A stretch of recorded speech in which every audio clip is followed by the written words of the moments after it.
یاد رکھیے خداوند عالم کی ذات جو خدا ہے وہ دو قسم کی صفات رکھتا ہے، ایک صفات جمالیہ ہے، ایک صفات جلالیہ ہے۔ اب ہمیں تو پتہ نہیں چل سکتا کہ صفات جمالیہ کیا ہے، صفات جلالیہ کیا ہے۔ خدا نے کہا میں اپنا مظہر بھیجنے لگا ہوں جو دنیا میں تمہیں بتائے گا کہ صفات جمالیہ کیا ہے، صفات جلالیہ کیا ہے۔ کہ جب بھی دنیا کے اندر میرے مصطفیٰ کو دیکھو گے تو صفات جمالیہ کا مظہر نظر آئے گا، اور جب بھی علی کو دیکھو گے تو صفات جلالیہ کا مظہر نظر آئے گا۔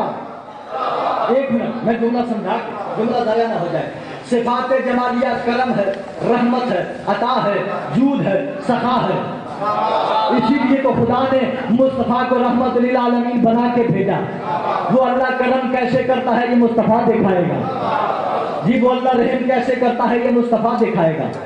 اب صفات جلالیہ، اللہ کا غضب، اللہ کا قہر، اللہ کی جباریت، اللہ کی قدرت کون دکھائے گا؟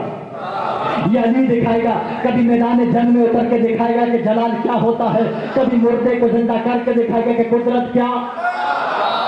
یہ جملہ سننا، قدرت خدا۔ دیکھیں خداوند عالم کی صفات جمالیہ کے مظہر کا نام ہے مصطفیٰ، خداوند قدوس کی صفات جلالیہ کے مظہر کا نام ہے علی۔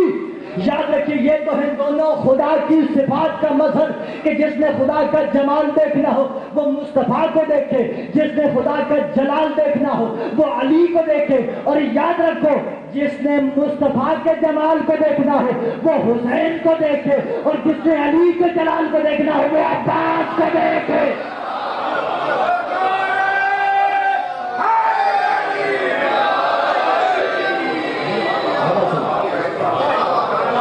یہ مظہر